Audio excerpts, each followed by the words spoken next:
Hello, and welcome to a bonus episode of the DNA Papers, the podcast series which, for over the past year and a half or so, has taken us on a journey through the important nodes in the history of our learning and knowledge about the DNA molecule. We began airing the series in January 2023 with our first episode on the 1869 discovery of the material first called nuclein by Friedrich Miescher in Tübingen, Germany. We aired our final episode this past May with a discussion of a 1958 experiment that furnished evidence for the semi-conservative nature of the replication of DNA. This experiment, which was later described by the late British molecular biologist John Cairns as the most beautiful experiment in biology, was devised by two young scientists, Matthew Meselson and Franklin Stahl, an ocean and a continent away from the laboratory where Miescher first made his momentous discovery.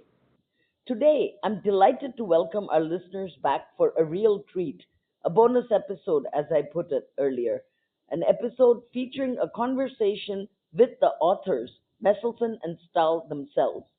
Their names are familiar to hordes of students and scientific researchers the world over, most of whom likely encountered their 1958 paper, or at least the details of the experiment it described, sometime in the course of their studies. Nevertheless, I'll introduce them very quickly here.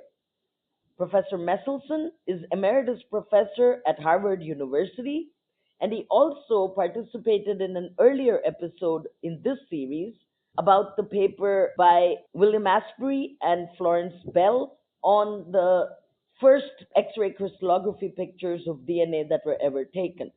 Professor Frank Stahl is Emeritus Professor at the University of Oregon and came to the DNA molecule via biology as opposed to chemistry like Professor Meselson. As I said, really excited to be welcoming them both to this episode. They will be addressing questions that were raised in the previous episode, which, like all our episodes so far, featured participants from different disciplines speaking about the importance of their paper. We ended the episode in an unusual fashion, asking those participants to put questions for Professors Meselson and Stahl, who had graciously agreed to do this Q&A. Joining me today as a co-host for this last episode is Dr. Kersten Hall, by now a familiar figure in this podcast series since he has already participated in 4 out of the 14 episodes, including the one on Asprey and Bell's paper. Welcome back, Kersten, and thank you very much for joining us today. Why don't you kick off the actual episode with the first question for our guests? Sure. Thanks very much, Neeraja. Thanks for the invitation to be back on the podcast with you, and welcome to Professors Meselson and Stahl. I should say I was hoping today to be doing this podcast wearing my old lab coat, which was actually autographed by Professor Stahl back in the summer of 1990 when I was an undergrad student in the Institute of Molecular Biology at the University of Eugene. And I was all excited to discover that he had a lab down the corridor because I'd come across the Meselson-Stahl experiment when I was doing A-level biology. And I think it's kind of testament to what a classic experiment this has become in the canon of biology, that an undergraduate student comes and pesters you to autograph his lab coat for him, or maybe it just says more about what an odd person I am. So our first question comes from physicist Alan Franklin, who he came to your experiment rather late in his career, but in the last couple of decades, he's written 3 books on experimentation, prominently featuring the Meselson-Stahl experiment. And he's asked, how do you both now evaluate that experiment more than 60 years after you did it? What are your thoughts and reflections on it? It was the best time of my life, not just because of the experiment itself, but the collaboration with Frank, the thinking about it every minute, talking about it at our dinner table with our fellow roommates, John Drake and Howard Temin, and the occasional visit of John Cairns, who took dinners with us. but slept elsewhere. It was a time of great excitement and great partying and great friendship. And the experiment, little by little, kept working. It wasn't a one step experiment. We started fumbling around with an approach that couldn't possibly work. And only in a series of steps did we get it right. But we knew what we wanted to get to. And so whenever something didn't work, it was pretty clear what that implied for what should be tried next. I must admit, when Matt asked me if I'd like to join him in a search for a good test of Jim Watson's replication model, I was somewhat taken aback because I wondered, why would anyone want to test that? The model, the structural model, was so beautiful, it had to be right. I was one of that school. Given that the structural model was right, the replication of that model was inevitable. But for nature to do anything other than the obvious and simple would just not have been natural. But I thought it might be fun. And anyway, I had other things to do when I was at Caltech. And I happily said, yes, I'll join you in this test. Of course, as I got involved in the test, trying to find ways to do the experiment, the very act of trying to do it made it become more interesting. And I was certainly thoroughly excited, but not the least bit surprised when it worked exactly the way Jim said it would. I really like your recollection there that those were the best days of your life. I just read the book by Frederick Lawrence Holmes. And again, I think it's really interesting. There's an entire book devoted to telling the story of your experiment. And you got a real flavour from that book of what life was like. That was in the house at San Pascal, yeah? And I think there was a great line you said, there was always festive lights on in the windows. You got a real sense of this being a real, not just a social hub, but an intellectual crucible, a place of real light and life. But Holmes has got an interesting recollection towards the end of that book, an interesting observation. And I'd be really interested just to hear what the two of you make of this.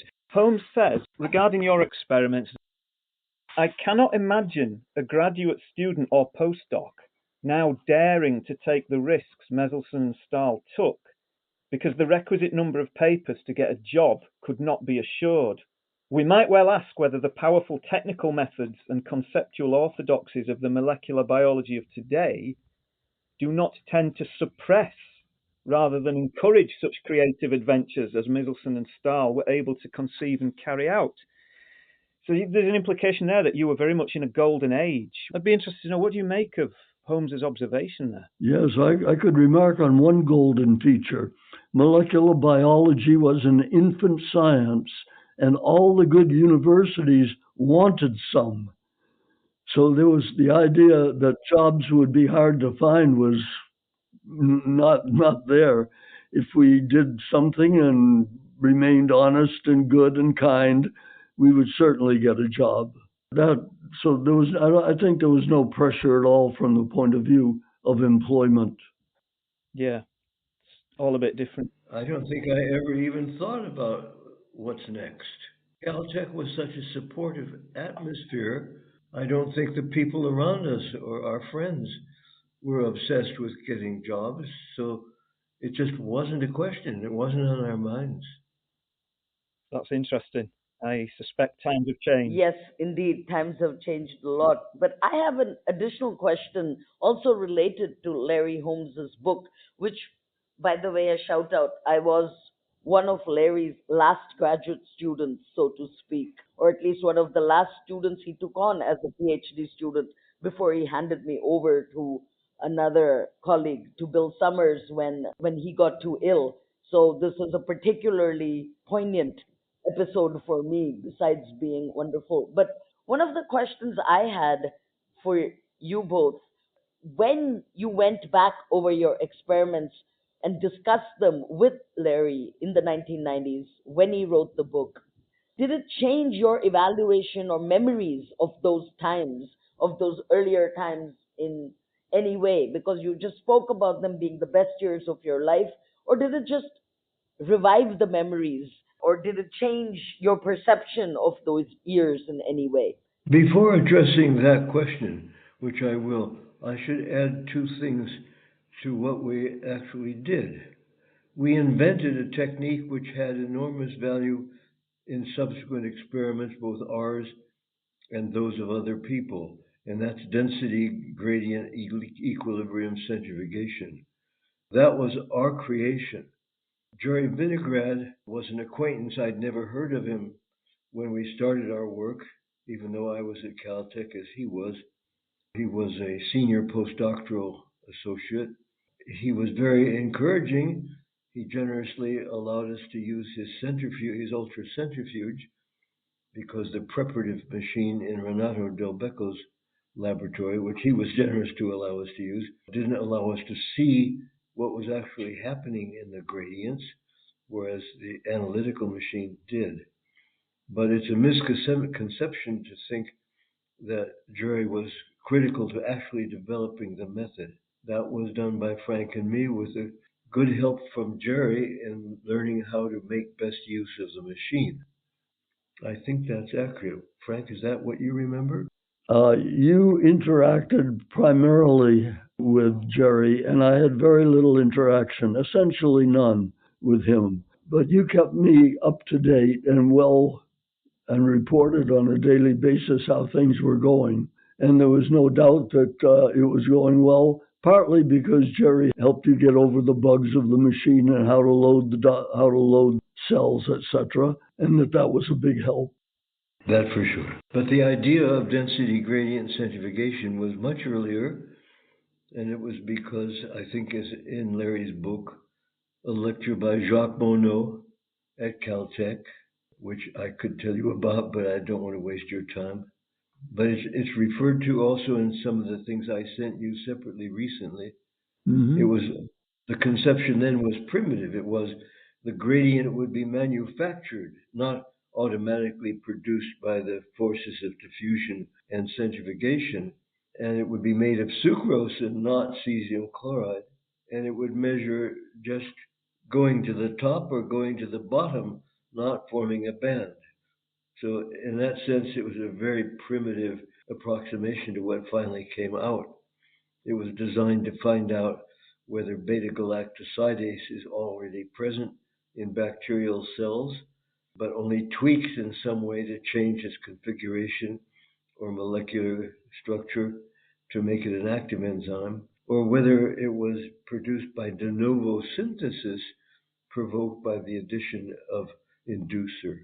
That was the question which Monod was addressing in his talk at Caltech, and the solution he proposed to finding out the answer was to measure the change in Donin equilibrium across the bacterial membrane. And I was sitting listening to that, and when he said that, I thought, this can't possibly work.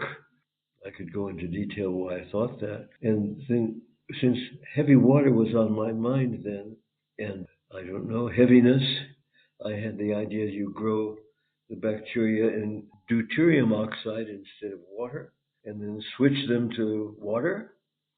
And that way you could discriminate between enzyme molecules that were made before induction of the enzyme or after induction of the enzyme. That was the original kickoff, you could say. And I didn't realize that there was a problem about DNA. As Frank said, it was such a beautiful structure that it really answered the question, unless nature was playing a real trick on us. But still, it seemed one could do the experiment, so why not? And things followed from that. In something I've seen that you've written, I think, I could be wrong, but I got the impression that you thought that the method already existed or somehow came about independently. That's wrong. As I recall, as it was clear that the gates were open to do the experiment from the observations you had made on the centrifuge, it was thought wise to stop and do a paper on the technique so that when we did the experiment on the replication, it would be seen to utilize a well-established sensitive technique that was quite up to the job. That's right. The other thing I wanted to say is that, quite aside from DNA replication, and I didn't realize there was a problem until I met Max Delbruck, and he told me there was a problem, that he couldn't accept a Watson-Crick model because he thought the strands were so long that the work required in a viscous medium would be overwhelming and couldn't be driven by any conceivable motor. But anyway, the other thing is that Frank and I, in the course of this work, also developed ideas which later were developed by others on the nature of chemical mutagenesis, and in particular the mutagenesis that can be caused by substituting one base for a base that can bind in a similar way to the base that's on the DNA. And we did some work on that, in particular the use of 5-bromouracil as a mutagen, depending on whether 5-bromouracil was already part of the DNA molecule, the molecule having been made in the presence of 5-bromouracil, or whether it was a molecule that was about to be incorporated into DNA. We call this clean and dirty growth, and we designed experiments that eventually were actually done. Frank, were they actually done by you and George? Yes, they're actually done by me, and I think Betty Terzaghi and George may well have helped us execute, but I know he helped us very strongly by telling us how to do the experiment. Whether he was involved in doing it, I don't know. Probably was. I think we used a lysozyme, a lysine mutant of his that's made it possible for us to make the transition from a dirty environment to a clean one, and then see whether the substituted DNA then was mutagenic, although it was now in a nice, clean environment. And he told us how to do that experiment, but of course I can't remember exactly how it was. That was done in Oregon. So that was part of the dinner table conversations that we had in 1957 and 58. I remember, I have to put this in, when I suggested to Aaron Novick, the director of our institute, that our next appointment should be George Streisinger, there was a member of our department who said, "Why do you want to invite someone who's so good, whose field that you're working in?" And I thought, oh my heavens, what kind of a black hole have I come to? But I brought him, of course, because I knew my work would be enhanced if I could get George on campus. And it certainly was on numerous occasions. That's a wonderful story. Thank you. Just a quick word of clarification. I don't think Bill, who asked the question about Vinograd, was trying to say that he had developed the method. His question was a little bit about more on the interplay between the paper that you co-wrote with him and which Frank already mentioned, a co-authored paper on the technique itself, and the development of equilibrium density centrifugation as a technique, as a basic technique, that you deployed it and designed the DNA experiment was never in doubt, the DNA replication. I think his question had more to do with the interplay between the two scientific problems as he saw it, the development of density gradient methods and the design of your density labeling to study DNA replication. So I don't know whether that's tweaking the question or whether that's semantics or whether there's a difference there, but I just wanted to clarify it as best as I could. Well, I can say something. Watching pretty much from the outside, because I never did any of the centrifugation, but watching from the outside and listening to Matt tell me about what was going on, the two things fell out together. The existence of a new method became apparent, and at the same time, the fact that we should now easily be able to do the experiment. They fell out from an accidental observation that when Matt tried to float something in cesium chloride, he found that it banded. I don't think he knew what it was that banded, but he saw that macromolecules could be banded, and therefore they could be separated according to their density. And we could have charged right ahead with the experiment, but stepped back instead and worked out the details of the method and made that the first paper. Did I get that right, Matt? That's exactly right. I would only add that there were two steps, not one, involved in realizing that there would be a band. The first was that in an apparatus called the Schlieren optics of the ultracentrifuge, I could see, without anything except cesium chloride and water in the cell, no DNA, that a gradient of cesium chloride was being formed. And I was very surprised because my intuition was that it would take a long time to reach equilibrium. But I found an article in a book of Svedberg's, a collection of articles about the centrifuge with mainly Swedish authors, that this method of equilibrium centrifugation had already been applied to the determination of the molecular weight of a variety of salts, one of which was in fact cesium chloride. And that article said that equilibrium is closely approached within 7 hours of centrifugation at speeds quite similar to what we were using. I couldn't believe it. My intuition was it would take days. I went to Max Delbruck and asked him if Stunde, because this article was in German, could mean anything other than hours. Could it have some colloquial meaning like days or weeks even? And Max said, who knows?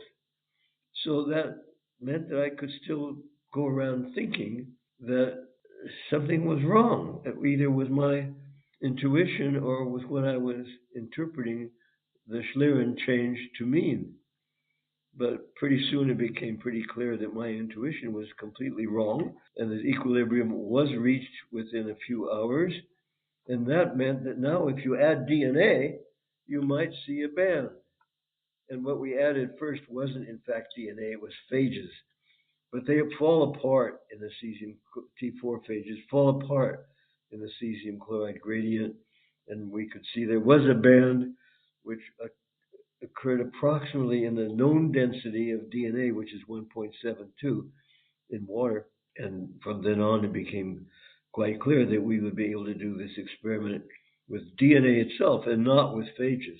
At first, we were trying to do it with phages, hoping that they didn't fall apart. But it turned out we could do even better, do it with the DNA itself. And of course, this method subsequently had many uses, including the discovery, or I should say the demonstration, because I don't agree with Matthew Cobb's view about who discovered messenger RNA. I think it was a man named Pardee, Arthur Pardee, but that's another matter completely.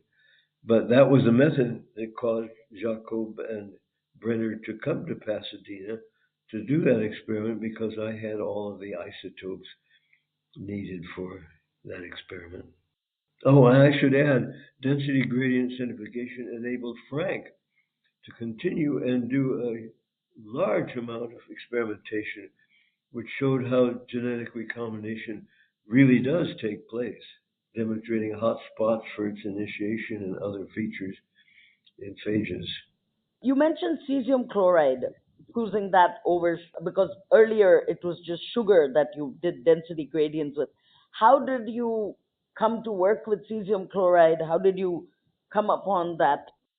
Because rubidium chloride, which was all that Caltech stockroom had, we didn't want to use a bivalent salt like magnesium chloride because it could precipitate. We didn't even try it. I was worried that it would precipitate the DNA.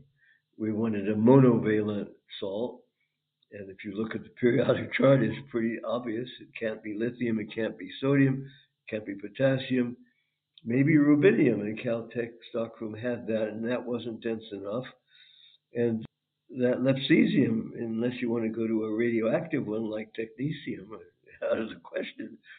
But we didn't have any cesium, but it turned out that you could buy it, so we bought it.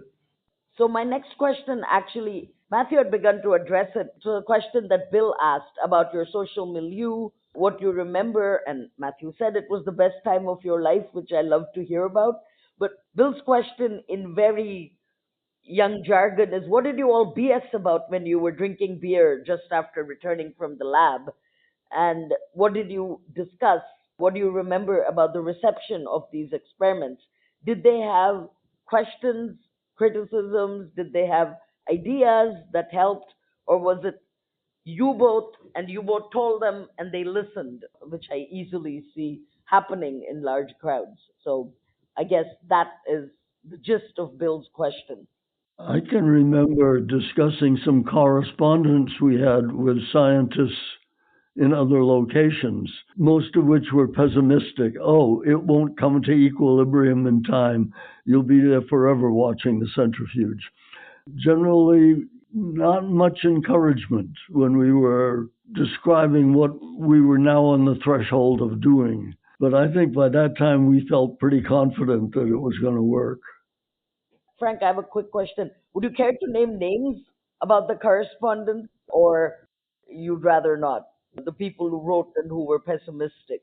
Of course, these people are all gone from the scene because they were our seniors and we were already nobody older than Matt and I left in the field, as far as I know. I think Cy Leventhal was pretty pessimistic. I would suppose that Gunther was praying that it wouldn't work. Why is that? Gunther, he was a competitive sort of fellow. He liked to be first. So he was at the University of California at Berkeley. Yeah, in Berkeley, right. Yes, yes. I think he tried to hire me away from you. He did. Partway through the project. It terrified me. Oh, I'm in so many ways grateful that I didn't go to work with him. I think he was a tyrant. I can say that now because he's safely underground.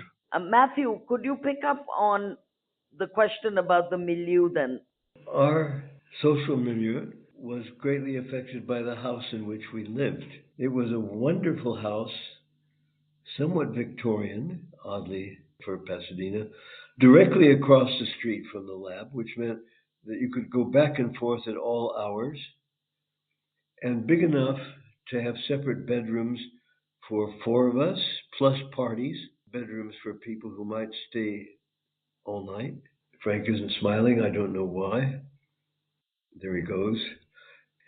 And that meant it was a society all by itself.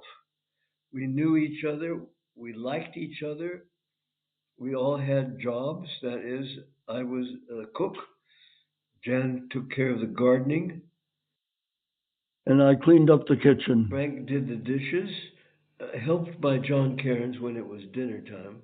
And Howard Temin, what did he do? Something important. So it was a little economy all by itself. That was one thing. Second, we were all interested in each other's works. I don't remember a lot of gossiping about other people. Maybe there was some. I might mention some of the circumstances that led to the creation of this household.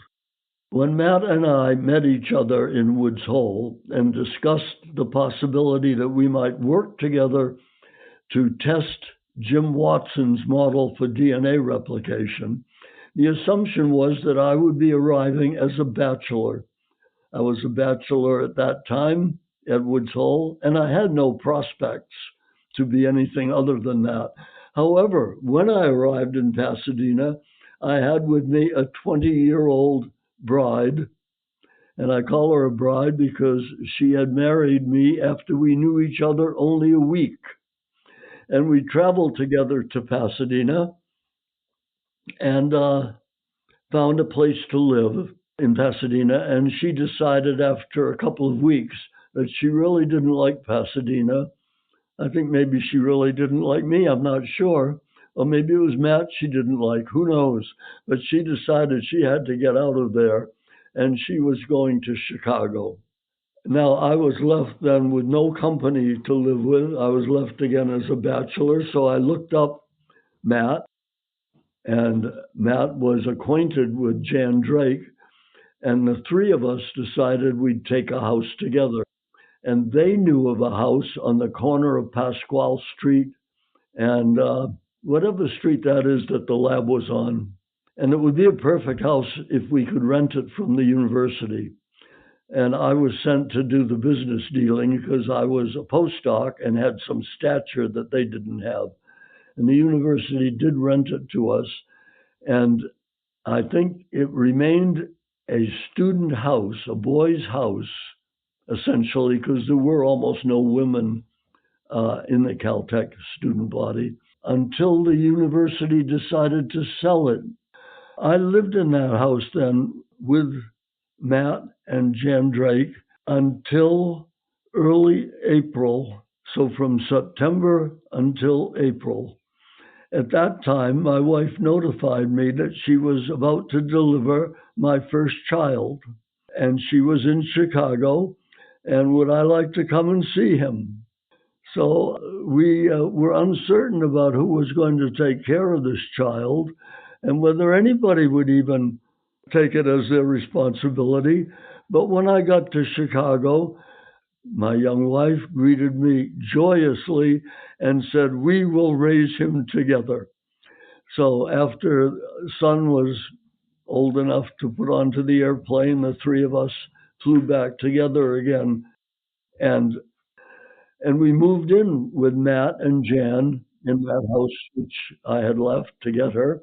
And that was a lovely time, by the way, I think, because I think everybody enjoyed the baby. He was a darling boy. We moved out to a house that was just 3 or 4 houses away, within an easy walk of the house we moved into. So Mary and I and young Andy became walk-in parts of the boys' house. We'd step in whenever Jan Drake said he had cooked up something new, or whenever anything fun was going on.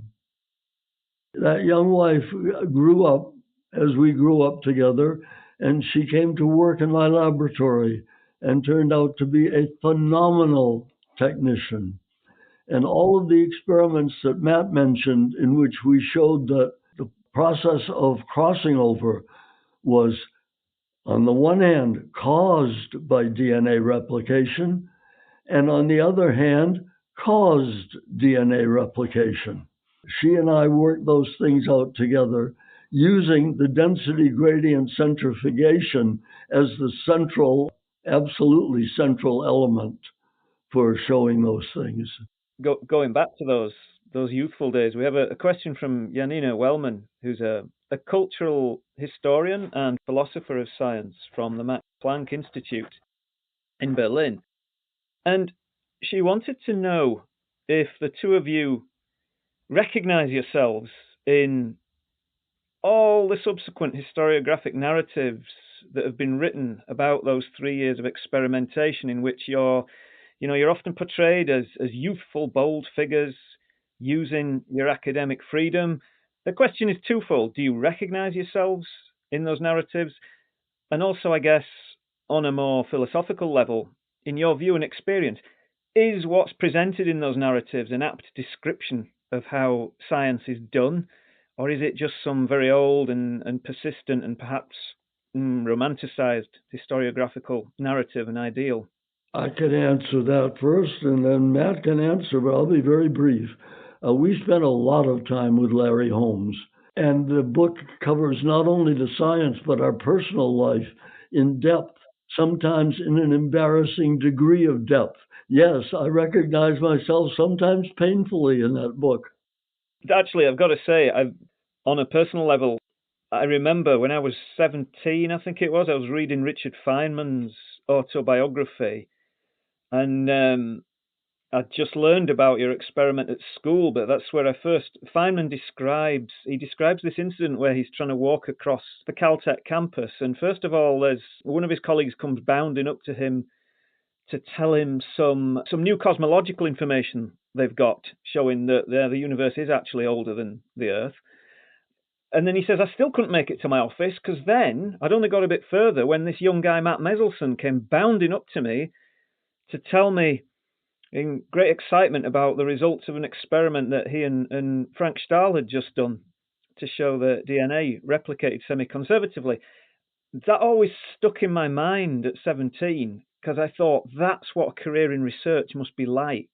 Trying to cross a university campus and not being able to get to your office because people keep running up to you, all giddy and excited about experiments they've just done. And I thought, my goodness, that must be a great environment to work in. So in a sense, you guys steered me towards biochemistry because I thought that's what a life in biochemistry was going to be like. So those historiographic narratives where you portrayed as those youthful, bold figures full of energy, had quite an influence on myself there. Yes, that's right. Dick Feynman was considering at that time leaving Caltech and going back to Cornell, where he had been. And in his book, he wrote that the episode which you just described made up his mind to stay at Caltech and not go back to Cornell. That's in the book. Oh, really? Oh, that's interesting. So it was quite a pivotal moment then. Yeah. Early after I got to Caltech, I thought I should learn some physical chemistry. And so I tried attending Feynman's lectures. I bailed out after 3 of them. He was so far ahead of me, I just gave up and remained an uneducated geneticist for the rest of my life. So just thinking back to Janina's question there, that portrayal then of science as being done by youthful, bold figures, and I guess, the other example of that, I guess, is Jim Watson's book, The Double Helix. Again, it's a similar narrative there, people moving fast and breaking things. Do you think that's an apt description of how science is done, or do you think that, there's a degree of romanticization here, or maybe idealization? Larry's book is just painfully accurate in every respect, I think, and that was it. I go along with that. Having recently read it, I think it, having been brought up on the textbook account of your experiment, to then go and read Larry Holmes's book, it's phenomenal because he manages so successfully to recover a sense of what it was like to do the experiments when you don't know what the outcome is. He says that at the start, that's his aim to do it. He says, all too often in the textbooks, you get this very cosmetic portrayal of the scientific experiments as if they unfolded in a nice, linear, smooth manner. And what you get from Larry's book is it wasn't like that at all, because, the two of you have already mentioned your 5-bromouracil work. If I remember rightly, did you not have a dalliance with electrophoresis as a possible means of separating differently labeled DNA strands with 5-bromouracil on the basis of different pKa values? So there's all these alleyways, these meandering alleyways that you go up, and you don't get any of that in the textbook accounts. The possibility, when we didn't know exactly how the experiment would be done, I know a number of the exercises I carried out at Matt's suggestion were trying this and that to see if this and that were impossible or might be possible. I learned a lot doing those things.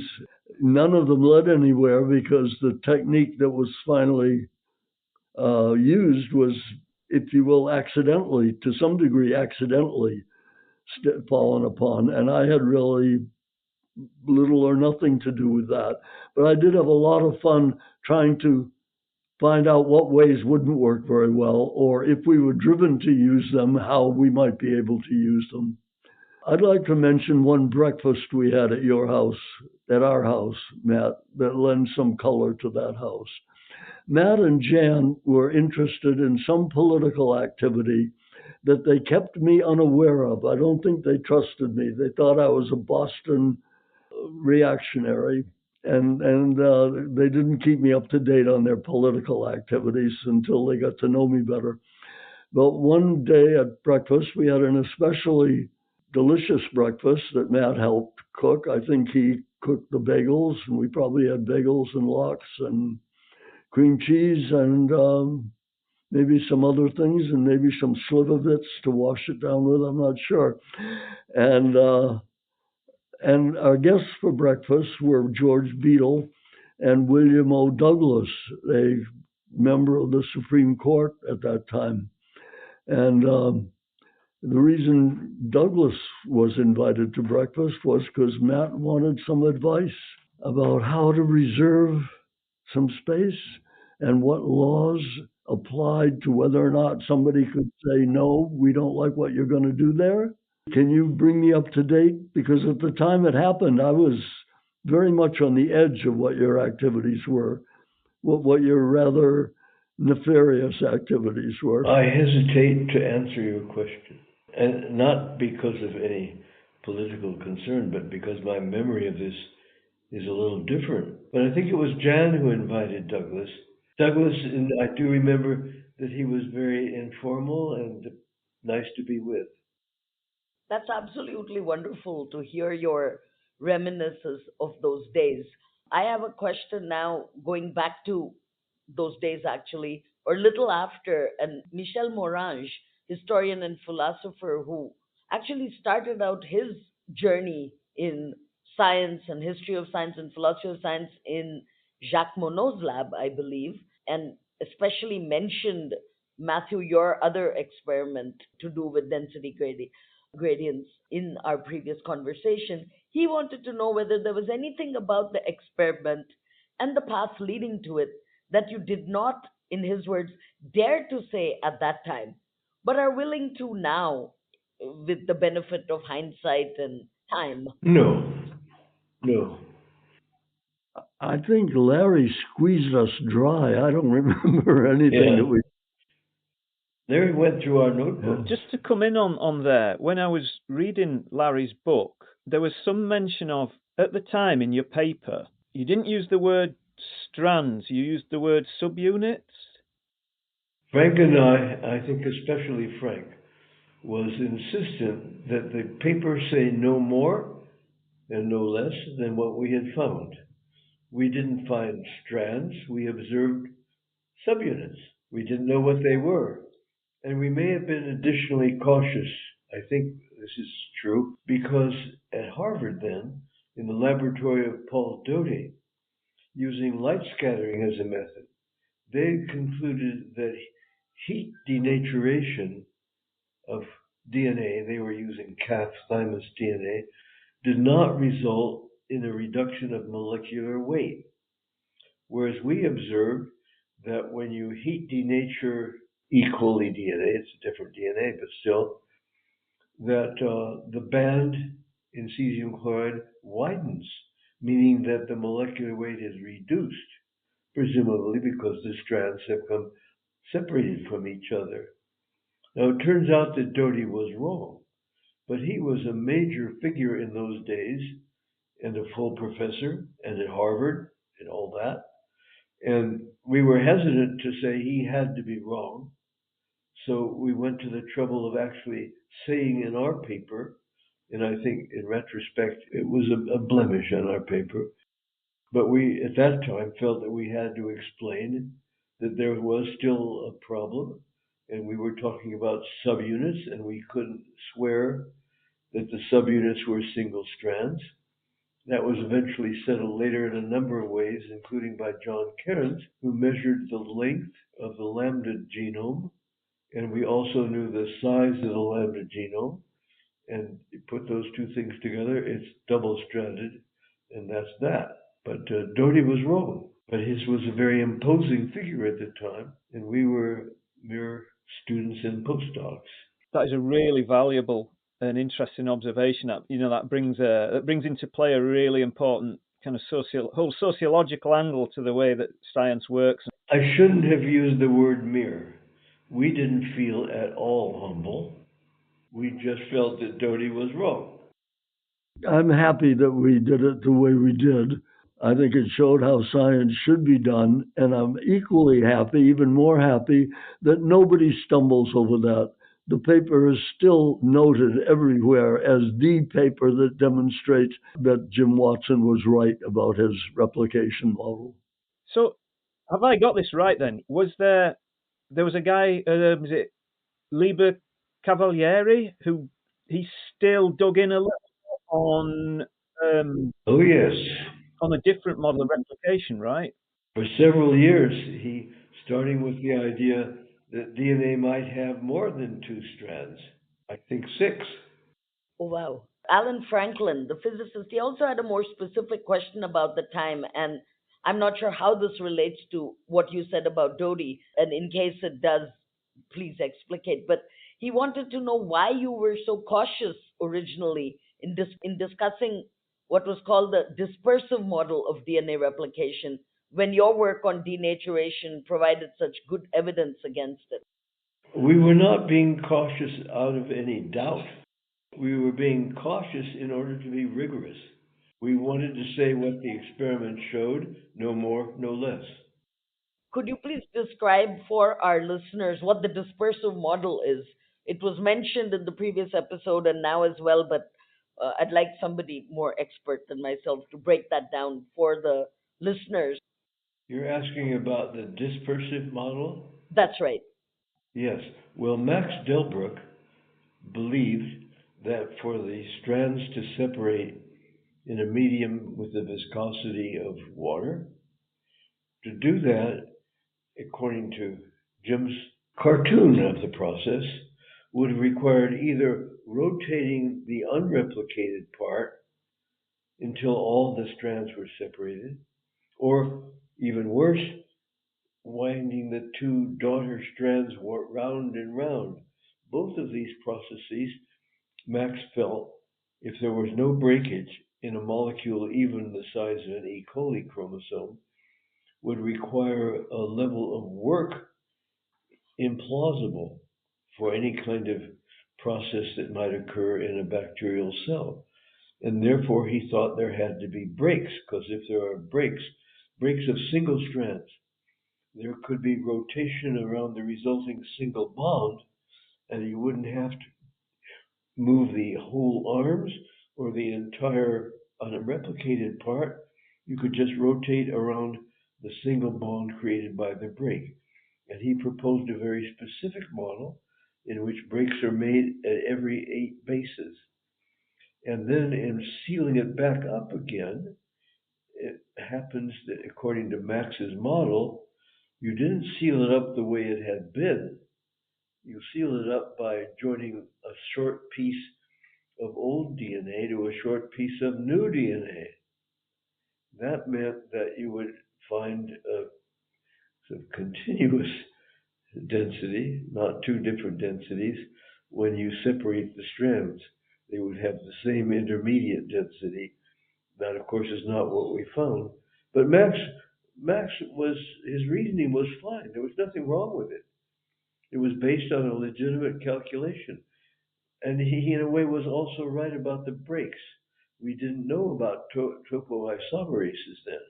But Max's idea that there would be breaks every 8 bases, every 8 nucleotides, was sort of like saying there's an isomerase that allows breaks to be made and resealed, except Max had them resealed to the opposite strand each time. So he was on to something, but it was wrong.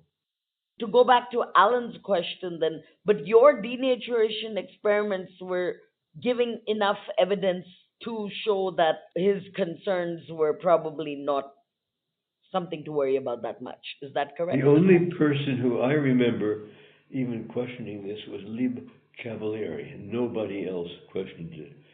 And I met Lieb Cavalieri. I think it wouldn't be wrong to say that he was a fanatic. He had this idea, very strongly, but there was no basis for it. That's interesting about Lieb Cavalieri, though. So when John Cairns published his work in 1963, wasn't it? Did that put the nail in the coffin, so to speak, for Lieb Cavalieri's opposition to the semi-conservative replication, or did he still dig in even after that? Are you asking whether Lieb Cavalieri changed his mind after John Cairns? Yeah. I don't know. Right. Okay. I've actually got a question myself. that's been nagging away at me. I've already mentioned how I first came across your work in a A-level biology textbook when I was about 17. And, physicist turned philosopher of science Thomas Kuhn said in the introduction to his famous book, The Structure of Scientific Revolutions, he said that actually the worst place to learn the history of science is from the pages of a science textbook. I think what he meant was, if the past is indeed a foreign country, then trying to learn the history of science from a science textbook is like assuming that you've acquired intimate knowledge of the language, culture, and history of a foreign country, having just quickly flicked through a glossy travel tourist brochure. And, given that your experiment is one of those that's regularly found in textbooks, I thought that your work is an absolute classic example, I think, of what the point Kuhn was making, because I can remember the way that your experiment was first presented to me when I was 17 was in this classic, polished, very cosmetic, almost as if it just popped out of a vacuum, as if you just went into the lab one day and, you labeled the bacteria with N15 and then you moved them on to N14, span them through the gradient, bang, there you go, and you get that intermediate band. All these years later, of course, I've read Larry Holmes's book, which, as I say, he does this wonderful, exhaustive job of just recreating, putting you back in your own historical context and recreating the sense of the work as it unfolded and all the alleyways that it went up, your 5-bromo-uracil work, the dalliance with electrophoresis.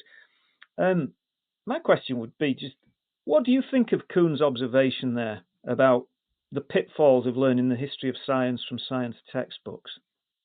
Well, I think it's right, except the only case I can think of which is different from that, but of course I've looked at only very few science textbooks, is a book on the history of genetics by a person named James Schwartz, who unfortunately died not long ago. And in it, he conveys the history of genetics, but also tells you, it couldn't tell everything about the background the way Larry did, but a good deal about what was going on, which gives you a feel for the humanity of the science.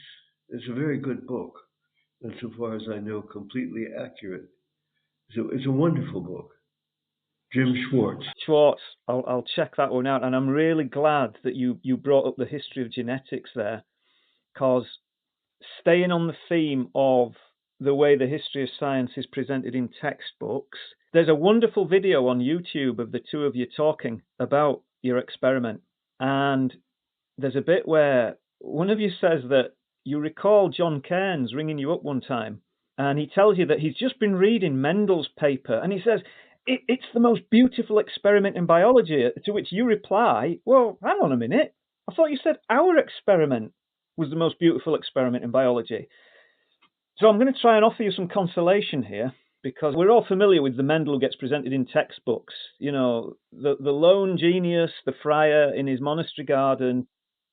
If we could somehow, in a souped-up DeLorean car or a TARDIS, if we could whisk Gregor Mendel out of that mid-19th century monastery garden and bring him to the early 21st century and show him these textbooks in which he's hailed as the lone genius whose experiments were so far ahead of time that they lay neglected for 40 years, I think he would be flattered, but I think he'd be baffled, because his reply would be, yeah, but all I was trying to do was uncover a law governing the formation of hybrids in peas. I don't think he'd recognise himself as the discoverer of the gene, because it's only later at the start of the 20th century that biologists look back at his work and say, this was the gene.